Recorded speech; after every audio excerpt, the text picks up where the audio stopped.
Hi and welcome to Tabletop Gaming. My name is Charlie and this is 10 of the best campaign games. Now this list originally appeared in Tabletop Gaming magazine, so you can always head to our website to check that out. But we're looking at today those ones that cover your tabletop, that pull you into their story, that don't let you go until you're 10 hours in and you know everything about everything you need to. It's glorious. We're going to take a look at 10 of those today, so join me. But let me know in the comments if you would add any to this list or if you've played any and they're your favourites, because I love to be able to chat about games. Without further ado, let's have a look at number 1. In at number 1 is Tainted Grail. Now this is sort of the edge of society. We're slipping into the abyss. It's a terrifying set of circumstances that you've got to try and make your way through. But unlike other sort of almost RPGs in a box, this is a diceless system. So your element of chance is a little bit more interesting in how it works. But then again, each of your choices influence what happens next. So it really fills your table with intrigue, and your choices really matter in this game, making it quite an exciting one to play. In at number 2 is Massive Darkness. Now, you've probably seen Zombicide, you've probably seen how that works. Well, this is sort of based off that engine, that way of doing things that allows for a really interesting and really like new person friendly style of game. You want to get someone into the RPG side of things or the campaign side of things, this is a really great place to start with them. Not only are you going to be attempting to level up your character as you go, but you're also going to be trying to collect loot from those you felled too. So it's a quite exciting game to play and to get your teeth into, really. Number 3, Lord of the Rings Journeys into Middle-earth. If you are a Lord of the Rings fan, there are some games that you really should just get, and this is one of them. If you want to sort of sprawl your way through Middle-earth and understand what's going on and be part of that feel and that fantasy and that scene, this is the game that you probably need to buy. You probably need to consider adding this one to your collection, because not only does it take you through that world, it does so in a really competent and engaging way too. This isn't one that sort of is there just to tick a box, it's one for you to actually enjoy, and those that are non-Lord of the Rings fans can get involved too. Number 4, Arkham Horror the card game. Now this is sort of almost a staple of so many lists. We put it in the solo play, it's in the sort of spooky list, it's all sorts of things barreled into one card game that's really exciting. Now the reason it's a campaign game is because it pulls you through that story as you're going along. Every choice that you make takes you down a different path and leads you to a whole new set of scenarios. If you play it again, you may never encounter those scenarios again, which is quite exciting considering really it's just a card game. Very impressive card game. Of course, if you're unfamiliar with Arkham Horror, it's sort of sent to the Lovecraftian world in which there are horrors and cults and spooky things, spooky goings on that impact the everyday world that you're going to have to deal with. Think it's perfectly normal for a mummy to come to life? Sure, why not? Think it's perfectly normal to have to worry about curses and crazy things showing up and murdering people? Yeah, it's fine. It's just Arkham. It's just Arkham.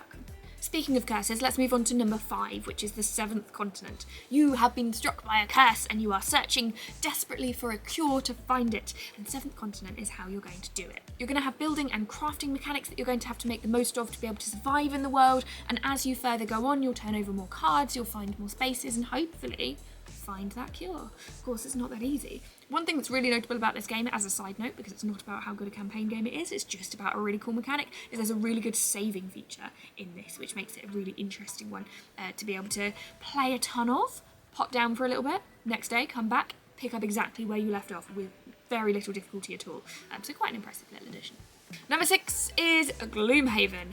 As if we could do a list like this without including Gloomhaven, and I imagine in a couple of months' time when it comes out, we will be adding Frosthaven into this, and we'll either do Gloomhaven/Frosthaven, or a whole new entry, because it is a wholly explorative game of campaign madness. It's one that we talk about having taking over tables because it's so expansive. The box is huge. It's got so much in it, and not just like physical components, but in terms of story and time that you're going to be spending with it. This builds campaigns almost like no other as you travel your way through and you're trying to do your very best, and it's difficult. That's what's fun about it, is it's difficult. This isn't going to hand you things on a plate. You're going to have to work for this, and you're going to build your story as you go with the people that you've collected and the decisions that you're making. I say collected, upgraded, made friends with, yourself, your own character, the people you're playing with. All of the decisions made by you and your fellow players lead into this sprawling narrative that's really exciting to join in on. At number 7 is one of our editor's favourites. It is Dungeon Degenerates Hand of Doom. Now, part of this I think is because the artwork in it is great. It is so distinct to other things that it's really, really vibrant, really sort of psychedelic. There's a lot of colours going on in a really cool way. And we've also got a painting guide of that in one of our magazines that's well worth checking out if you want to paint your minis to look like this style. However, in terms of campaign, what we're looking at is an almost sort of choose your own adventure narrative that comes out of it that lets you build what happens next. Combine that with how engaging it is to look at and how much it is to enjoy, you're going to then be following that campaign all the way through and enjoying it thoroughly.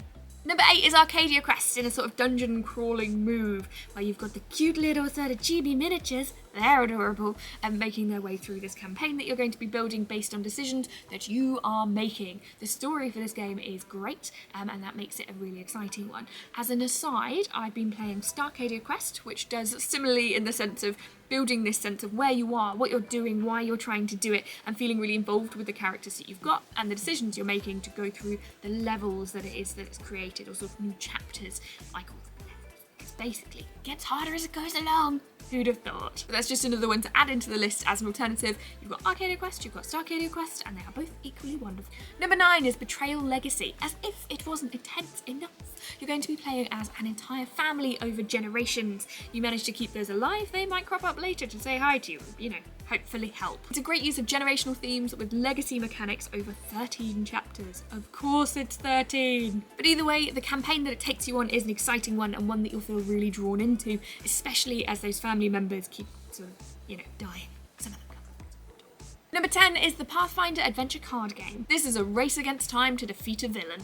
From solo to 4-player, you can play cooperatively, you can basically play how you like. You're going to be storming through this campaign as a card game. The nice thing about this one too is that once you've finished your core set, much like Arkham for example, you can expand. There are extra things that you can pick up to go alongside it and to enjoy. So there you have it, this has been 10 of the best campaign games. Are there any that you would add to this list? Are there any that you're a huge fan of? Let me know in the comments. It's been great for me to be able to pick up some recommendations in the comments, so thank you in advance for those. Plus, I get the chance to talk about games. Always a great thing. Join me in the comments to do so. If you enjoyed this video, please hit like and subscribe, although knowing my luck, they will be the other way round. Either way, do both for more tabletop gaming goodness. And if you want even more, you can head to tabletopgaming.co.uk. Also at that site will be the availability to purchase the magazine that originally featured this list that I have gone through. That'll be issue 44. Anyway, thanks so much for watching. Have a great day. I hope you enjoyed and speak to you soon.